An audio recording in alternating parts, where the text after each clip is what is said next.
These days, I do all my shopping online. Clothes, books, outfits for my dog. I love it. Then I thought, why not get my groceries delivered too? So I downloaded the Instacart app, and sure enough, it has all my favorite stores. Macy's, Lynn's, Fresh Market, Dan's, Dick's. Everything I need delivered right to my door. Oh, the dog treats are here. Download the Instacart app or visit instacart.com to get free delivery on your first order. Offer valid for a limited time. Minimum order $10. Additional terms apply. The last thing you want to hear while listening to your favorite podcast is another gimmicky ad. NJM feels the same way. It's why they provide award-winning service without the use of mascots or repetitive jingles. And when you upgrade to NJM, you could even save on your auto insurance. Better service and possible savings? Sounds like a win-win. No jingles or mascots, just great insurance. NJM. Visit njm.com/podcast for a quote to see how much you could save on your auto insurance.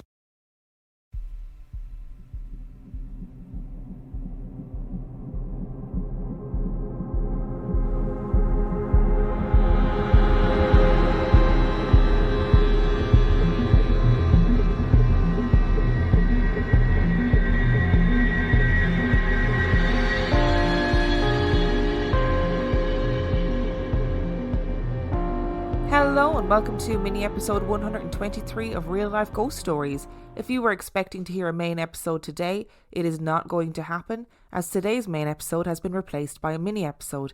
The reason that I have done this is because this week I'm away filming some super secret things for Real Life Ghost Stories, so I didn't want to put too much pressure on myself to get a main episode out that would end up being either not very good or not happening at all.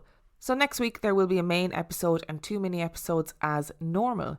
And today I have 3 spooky stories for you today, and the last story comes from the 22nd of May 2021, and story number 1 comes from Jonah. My experience first started in 2006 in Draper, Utah, when I was around 10 years old. My family was in the process of moving into our new home. However, the house was still in the process of being built, and we needed to move into a rental home until the house was finished. The rental property that we moved into was fairly new, only built a few years before we arrived, and was situated on the side of the mountain in an old folks community.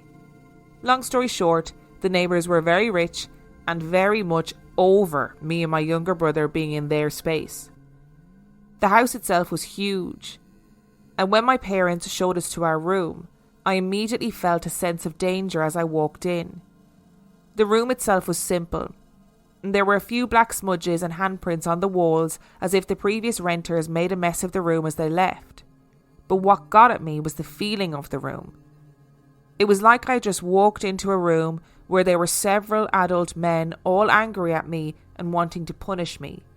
That sense of danger I remember the most and could never explain why I felt that way. I began to cry and told my parents that I didn't want to stay in that room, and finally persuaded them to allow me to at least sleep in the basement living room instead. I don't know if my brother had felt anything himself, but my level of distress must have gotten to him because he didn't want to sleep in his room either. It perplexed my parents so much that I was afraid of being in that room, and there were a few times that my mother would try to coax me in by playing board games in the room, but I would never calm down. In the end, my bed was placed in the corner near the fireplace so I wouldn't even have to look down the hallway at night time. Weeks had passed. I started school and made some new friends. Nothing out of the ordinary had happened for the longest time. What perplexes me about my experience is nothing ever fell over. I never heard voices or noises at night, and I would have rather had things flying around the house than what had begun in the basement. I had a dream, a really short one, where I saw 3 pilgrims standing over my bed as I slept. One was a tall boy with a sort of top hat, next to him a shorter girl with a bonnet over her head, and next to her was a short young girl. I can't remember what she was wearing and only want to describe what I remember rather than guess. They were completely white, with a blue glow around the edges, similar to the glow of the full moon on a clear night. The 3 stood over me looking down with expressionless faces, and in an instant, they were over my brother looking at his sleeping body. After we both woke up later, I told my brother I had a weird dream. He said he had a weird dream too, and before I could explain what I had seen about the 3 figures, My brother described them to me exactly as I'd seen them. Later, I asked my mother about the pilgrims, and she told me that we were living close to where the pilgrims may have entered Utah back in the immigration period of the west of the US.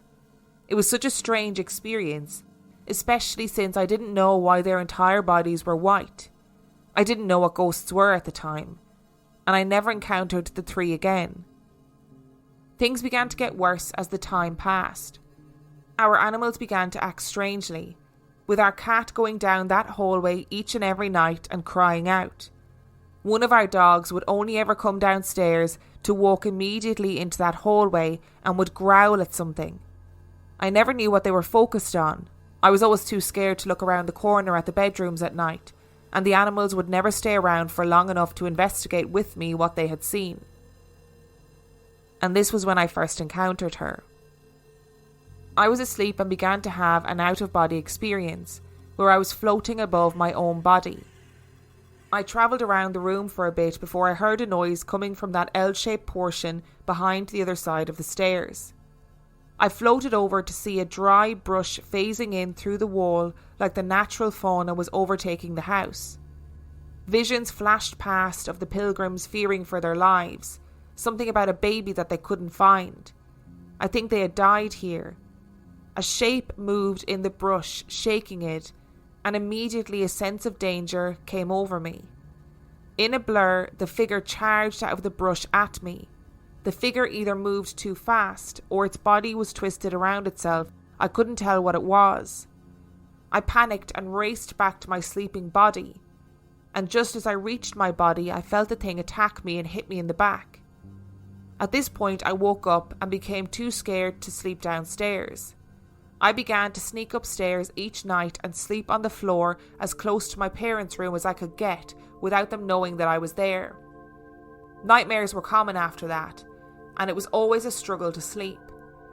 The only time I could find some rest was when I had my parents or my dogs close by. Even trying to sleep in the middle of the day in that house was terrifying if you were alone.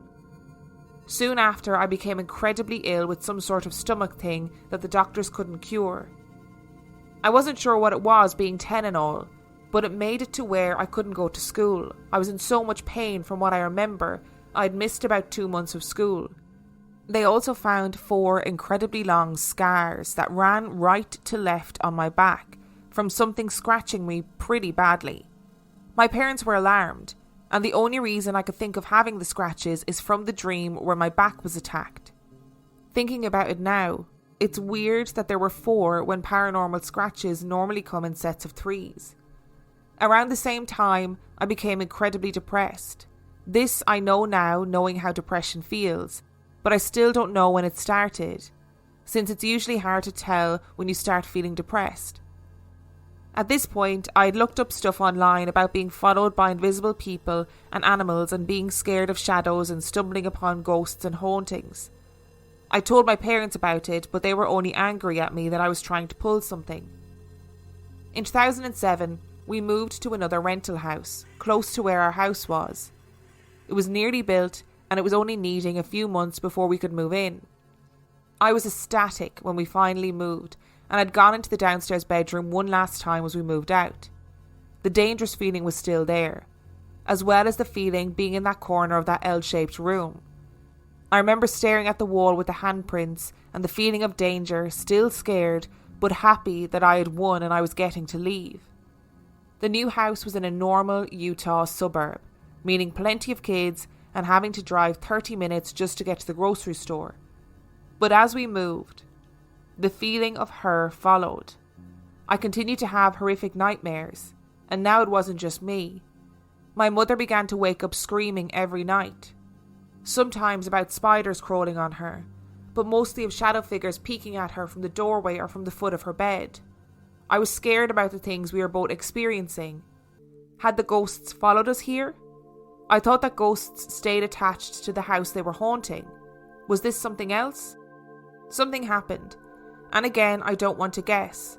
I want to be truly honest about what happened. But it made it to where my parents decided to move everyone into the living room of this rental house. We set our mattresses side by side and placed all the extra furniture in the bedrooms, ready to move as soon as the house was built. In 2009, we had now been situated inside our new house as it was finished being built. I was still having nightmares, and my mother was still screaming at night, and now my brother was paranoid that someone was watching him from our backyard every night. My brother, on more than a few occasions, had said he could hear someone out there, or even hearing a bear of all things. Note, this was not bear country. My father seemed to be the only one not being affected by anything that was going on, or was keeping it to himself. Sometime in this house I did more research on the ghost haunting me, but things weren't adding up. And then I heard about how demons were able to attach themselves to people, how they wear people down and make them sick. I slept in a room by myself and I normally left the lights on. I would try and trap the dogs in the room with me so I could sleep, but they would keep me awake by trying to force the door open. And this next part is still hard for me to explain. I had a dream where I was in a vast, dark and cold area. The best way to describe it is as a giant empty warehouse in the dead of night. There was a single light illuminating the floor in front of me, with a girl with long black hair draped over her face. She was sat in the fetal position with her arms crossed over her. I approached her, only to realise that the girl had been long dead, as a putrid smell emitted from her, and her skin was barely hanging on to her bones. The light shuts off, and a roaring began all around me. All of a sudden, a massive wind erupted and nearly threw me to the ground, and with it came the screaming. Hundreds, if not thousands of voices all screaming out as I was tossed around in what felt like a tornado inside the dark space, making it almost impossible to breathe. Screams of anger, of pain, of loss. It was all too much. I huddled on the ground and forced myself awake, and looked around my bedroom to calm down, my heart still trying to escape from inside of my chest. I had never experienced anything so terrifying. I thought about turning the light on again for tonight, but thought against it because my room was a mess and didn't want to wake anyone up if I tripped and fell. Then a figure arose from the side of my bed, rising off the ground. A woman, in the pale white with the glowing blue of the moon, just like the pilgrim ghosts from years ago. She was different, since the pilgrim ghosts never floated, and this woman was dressed in a simple, thin dress. She was tall and thin, and her dress and her hair billowed slowly around her, as if she were underwater. She smiled at me and leaned down, pressing a hand into my chest, and pushed me back onto the bed. "Now you're mine," she said. Her fingernails became long and thick, her dress and hair became ragged and thrashed around. Her mouth grew into a snout, and she sneered a grin as boar tusks grew out of her mouth and fangs replaced her teeth. "What are you?" I gasped. The word witch popped into my head, and her evil grin grew, when I realised she was lying. She wasn't a witch, but that is what she wanted to be known as, the witch. Her sharp nails pushed into my chest, and I fell back into the dream. She was laughing horribly as she pushed into me. The wind immediately took my breath away, and the screams returned just as loud as before. I tried to concentrate to wake myself up, pinch myself, try to spike my adrenaline, any trick I've learned over the years to keep nightmares at bay. The wind pushing me off of my feet made it harder to concentrate, and every time I would get close and resurface, the witch was there to push me back down into the dark. I thought about how long I could keep up my fight, and if my alarm clock would be able to wake me up. Could I even last that long? It was then that I realised that I was screaming too, adding to the horrible cacophony of voices out in the terrible darkness that I can now only describe as a true vision of what hell is like. With the last of my strength, I stood up in the wind and called out into the darkness. "You have no control over me. You have no control over me. You can't control me." I envisaged my mind behind a barrier, one that not only she was not allowed to enter, but that there was no chance of her entering. Similar to telling a toddler to break through a brick wall, it couldn't be done. I thought of the barrier, a wall made out of golden light, and it quickly expanded outwards across the dark and screaming abyss, and I woke up, with the sound of her evil laugh fading away. To this day, I still can't explain the dream of the dark abyss, and if I was sleeping or not when I had seen the witch. The skeptic in me says it was all a dream, But I've never had a dream so detailed as to have my room littered with items, let alone laundry and toys laying the exact same way in the dream as in real life. I can't explain the scars that were on my back, or how me and my brother both saw the 3 ghosts of the pilgrims watching us sleep when we were young. I've never seen the witch again, at least not yet. But over the years my mother has complained to me about seeing the woman in white. And once when I was 16, I had a friend sleeping over see a woman in a white dress walking into our kitchen. Thinking it was my mother he had seen, he tried talking to her. I had never told him about the witch. To this day, I don't know for sure if any of this really happened or if it was all in my head. Sometimes I do go ghost hunting, to help the ghosts find peace if they are there at all, rather than to find proof of the supernatural. If you or anyone else would know if the demon I encountered actually sounded like something or even has a name, I would love to know if there's a better way to defend myself from it. And after all of this, I can say that I'm sleeping well and very much like horror now, but I will never return to that rental property in Draper, for the place will always be a place of incredible danger in my mind. Okay, so I'm going to say something, and I want to be really clear that this is not a criticism of Jonah's story. And it is also not a criticism of anybody's beliefs. But I do think the modern zeitgeist of paranormal investigation TV shows and stuff has a lot to answer for in terms of people being fed these absolutes about alleged demons where there isn't any real proof for it. So the reason I say that is because early in the story, Jonah says about how usually demonic entities leave 3 scratches or 3 marks when they attack somebody. Now, I've looked this up before, right? Because I don't even think there is any historical information about where this has come from. This idea that anything that comes in 3s is somehow demonic, because I get it. They say in these TV shows, oh, it's a mocking of the Trinity. It's a mocking of the Father, Son, and the Holy Spirit, right? I understand what they're trying to say, but it feels like somebody has just plucked this out of the sky.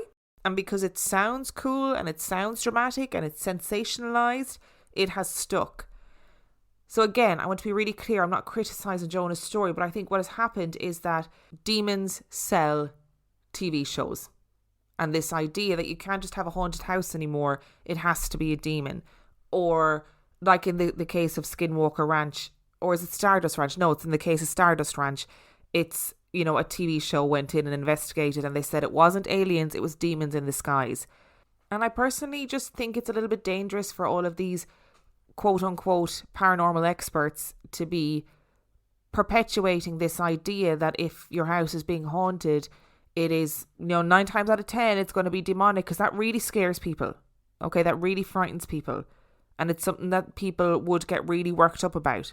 Anyway, that's my rant about demons. Sorry, Jonah, I've just made massive assumptions about about your ideas. But I definitely think some weird stuff was going on in that first house, and some weird stuff was going on in the house that you moved into. But do I think it was demonic? No, I don't. So I don't think you need to worry about that one. I think it's reasonable to think that the house that you moved into, the rented house, carried some sort of echo from the time of the pilgrims, and that it's entirely possible that something really traumatic happened and somehow you and your brother and the animals in the house were reliving that trauma. And it sounds absolutely terrifying, to be perfectly honest. And in regards to your experience with the witch in the middle of the night, I mean, that sounds absolutely horrendous. That you're having this horrible nightmare and then you can't come out of it because this thing is literally physically pushing you back into it. And I would not want to experience that myself, to be perfectly honest. But the takeaway from this story, I think, is that now you're sleeping well, you're happy, you can enjoy horror films and stuff without it impacting your sleep. And I wouldn't worry about it. And I would definitely never go back to that property though, for sure. Today's episode is sponsored by HelloFresh. Now, look, I know I've been doing fun, silly ads for HelloFresh at the moment, but I thought I needed to do at least one ad where you could really get an idea of what HelloFresh is all about. Did you know that March is National Nutrition Month, and HelloFresh makes it easy to choose delicious dietitian-approved meals? Simply look for the Dietitian Win tag on their menu choices for meals with under 700 calories and with 1/3 less sodium. And those aren't the only options, so you can choose quick cook, you can choose that your box is family friendly, carb smart, protein rich, vegetarian, pork free. There are so many different options to choose from. HelloFresh sends you seasonal recipes that come with ingredients already pre-proportioned, so all you have to do is cook and enjoy. And I've said it before, and I'll say it again, I'm not a good cook. It's not something that comes naturally to me, but let me tell you, when I'm getting HelloFresh, I feel like I'm Gordon Ramsay, you know? I'm taking pictures of every meal and I'm sending it into the group chat. To be honest, HelloFresh is one of those things that I'm always going to recommend, whether I'm advertising for them or not. It's quick, it's easy, it's great for people who maybe aren't very good cooks like me. It's cost effective, and it also saves on a ton of waste. So go to hellofresh.com/real life ghost stories 60 and use the code Real Life Ghost Stories 60 for 60% off plus free shipping. That's hellofresh.com/Real Life Ghost Stories 60 and use the code Real Life Ghost Stories 60 for 60% off plus free shipping. Today's episode is sponsored by Hers. This time of year, all of the emphasis is always on organising your space. It's always on wellness. It's on spring cleaning. It's on fresh starts. But actually, the most important way to take care of yourself is to take care of your mental health, and you can do so at forhers.com. At forhers.com, you can get access to real medical providers who can prescribe trusted anxiety and depression medication if it is right for you. The process is 100% online, including unlimited check-ins, provider messaging and support along the way. Plus, to make things even simpler, you can get your first month of treatment for just $25 if prescribed. To get started, go to forhers.com/spring. That's forhers.com/spring. And I know for some people that getting access to proper mental health care can be a serious source of stress in and of itself. It also can be really difficult to talk to healthcare providers face to face about things like your sexual health, about things like hair loss, and about things like your mental health. That is why Hers makes it simple. Get started today at forhers.com/spring. That's forhers, forhers.com/spring. The offer is only available if prescribed. Prescription products require an online consultation with a healthcare provider who will determine if a prescription is appropriate. The subscription is required. Additional restrictions apply. See website for full details and important safety information. These days, I do all my shopping online. Clothes, books, outfits for my dog. I love it. Then I thought, why not get my groceries delivered too? So I downloaded the Instacart app, and sure enough, it has all my favorite stores. Macy's, Lynn's, Fresh Market, Dan's, Dick's. Everything I need delivered right to my door. Oh, the dog treats are here. Download the Instacart app or visit instacart.com to get free delivery on your first order. Offer valid for a limited time. Minimum order $10. Additional terms apply. And story number 2 comes from Emily. I live in Southwest Virginia, and for people listening, not Southwest Virginia, but in the corner of Virginia. I live near Abingdon. The town was first settled in 1700s, and many people passed through on their way out west, including Daniel Boone. We have many historical buildings, but one of our most infamous is the Martha Washington Inn. It was originally built in 1832 as a family home, but then later became a women's college, a Civil War hospital, a barracks, and residence for the actors of the nearby Barter Theatre. There have been many stories throughout the years about multiple regular ghosts who haunt the inn and the property. They even have a torn, worn-out notebook at the front of their desk that they call the Ghost Book. People and staff have written down their accounts of eerie things that have happened while they've been there. My sister and I decided we were going to take our kids and go spend the night, one night, just for fun, as something different, and we thought the kids would enjoy staying in a fancy hotel. My sister and I love all things paranormal and ghosts. One of our friends is a local storyteller, and she told us to ask about the Ghost Book. All night, my sister and I talked about ghosts and if we would see or hear anything. We meant to go get the Ghost Book that night and look through it, but we got busy with the kids and didn't. The next morning before checkout, my sister and I decided we need to get the notebook and read it. So we went to the front desk and they said of course we could look through it. We took it up to our room and read through all the entries with our kids sitting there. My sister said, let's write down the room numbers of the rooms where people said they saw and heard things and go and see them. We noticed one room in particular, room 103, was mentioned multiple times. So we found all the rooms pretty easily, but we were having trouble finding room 103. Finally, we found the hallway where it was. It was located towards the back of the hotel, down a flight of steps and around a corner, just so you can get an idea of what it looked like. It was a medium-length hallway with probably 10 or so rooms with a room on the end, so there was only one way out of the hallway. The hallway was very narrow. The hallway was empty. There was no staff, no cleaning carts, no guests, no one. We started down the hallway and room 103's door was wide open. And I thought, okay, well, they're just cleaning the room after a guest has left. My sister, being slightly more brave than me, walked up to the room and peeked in. No one was there and the bed was made and nothing was out of place. There could be a million reasonable explanations for the door being open, but it just seems awfully odd to us that we'd been talking about the ghosts all night and we were specifically looking for that room and the door was wide open. My gut tells me it was paranormal. Oh, that is such a good idea to have a ghost book on the front desk. Right, so I've been trying to do this secret project that I keep calling a secret project. It's not really that secret. I just like the drama. I like the mystique. I like the intrigue.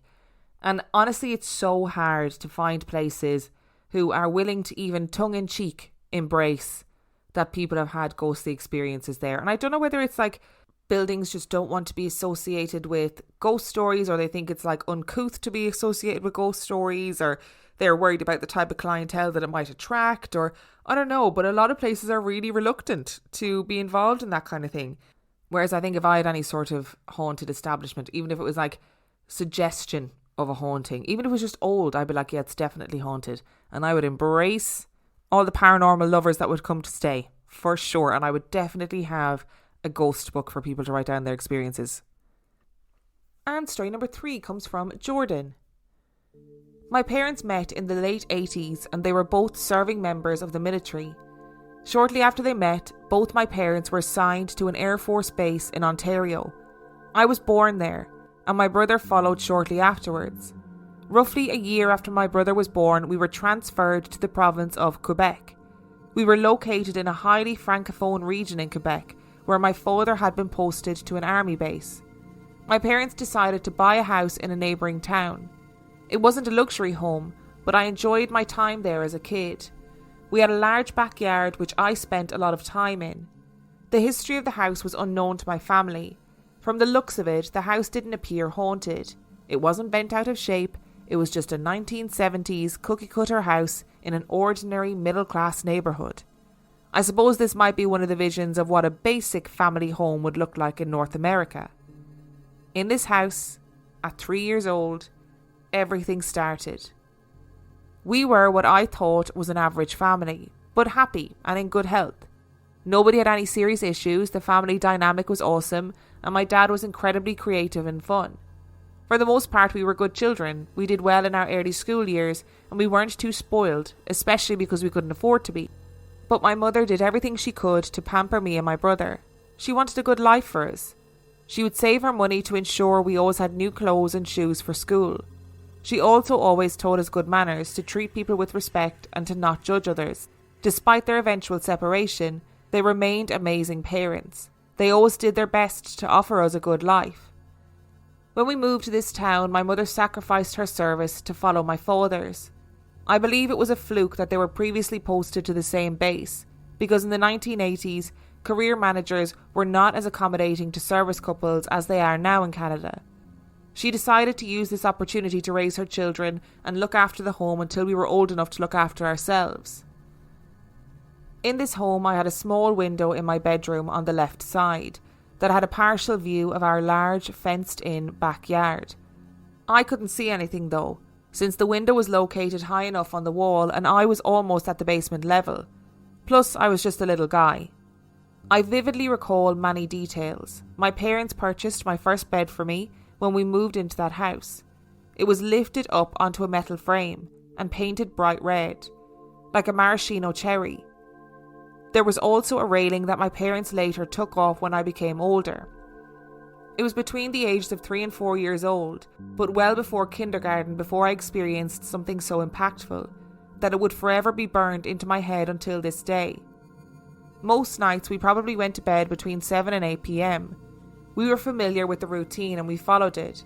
We had a very military style of discipline in our home. Not only were my parents in the military, but so were the previous generations in my family, and that culture carried on.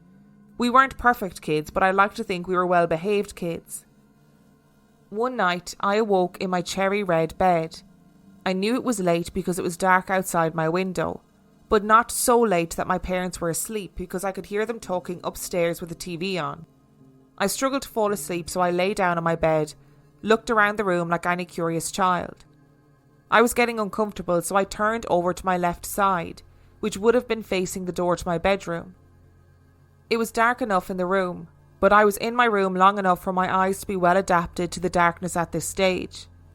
The only light I had in my room was the gentle backside of a faint porch light and any ambient light from the moon, if any.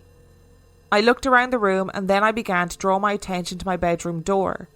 It had passively piqued my interest because I noticed that the area located directly in front of my closed bedroom door was unusually dark. I remember being able to look at the surrounding walls, but not that specific area for some reason. I kept watching the black mass, and I looked away a few times, still looking around the room. I looked back at the door and in the confusion saw an opaque black figure in the outline of a person standing right there. It was probably around 8 feet away or so, give or take.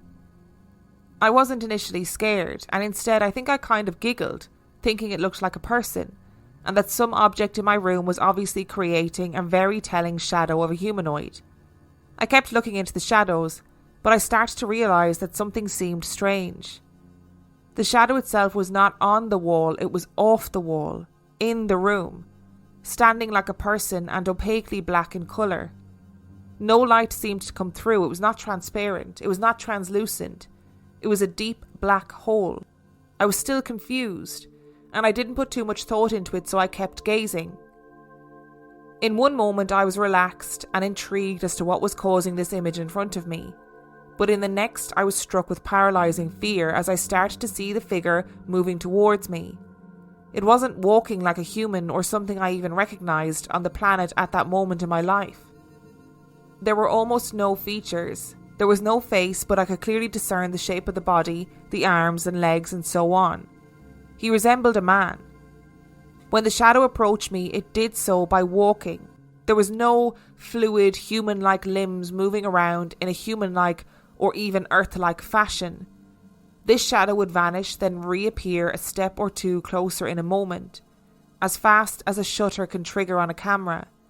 I didn't stop looking. I could not shout, I trembled, I cried, and I had my blankets set against my eyes. But I kept watching, as if it were a film. It continued to move itself towards me, disappearing, reappearing, disappearing, reappearing, until he stood right over me by my nightstand. I was petrified by that moment. With the speed, I threw my blankets over my head and I buried my face as deeply into the pillows and blankets as I could without suffocating. It never left. My eyes were closed, but it made no difference. 3 of these shadows were penetrating their way into my mind even though my eyes were sealed shut. These shadows were continuously morphing into vivid and horrifying faces, shapes, and unpicturesque images, all with the purpose to cause overwhelming fear. I could see them in my head. They were clear as day. It was almost like they were telling me, "You can't hide from us." I felt them taking great pleasure in my fear. It was very dark and sinister, and I couldn't get those figures to leave. I felt trapped, like a deer being surrounded by wolves. I could no longer bear it, as I knew I had no place to hide. Somehow I had the courage to dash out of my room and scream for my parents.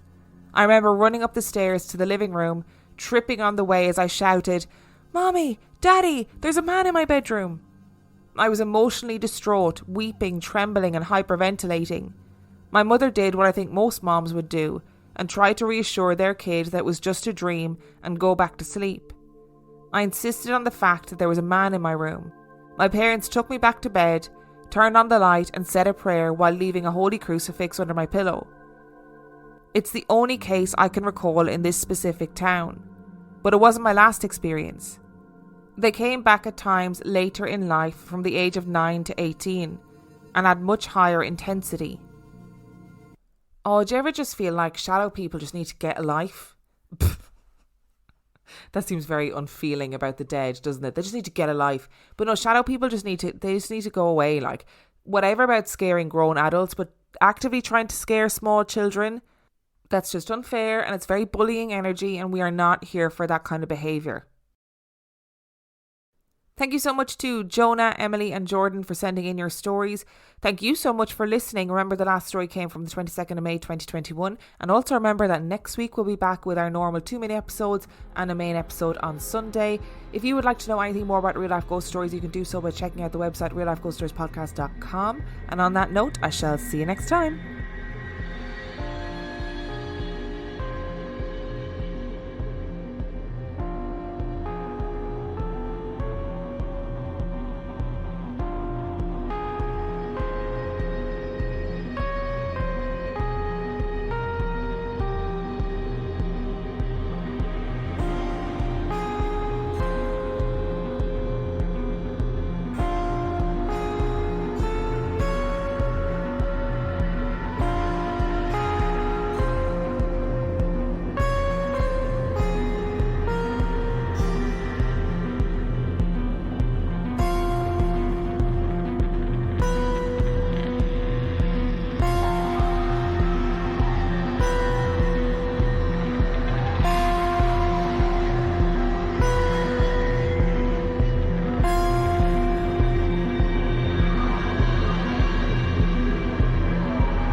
O'Reilly Auto Parts provides more than just the right parts for your repair. Our professional parts people can also offer free check engine light diagnosis. We can scan your vehicle and provide a list of possible fixes. Find the right parts for you or recommend a great local repair shop. Don't ignore your check engine light. Stop by your local O'Reilly Auto Parts.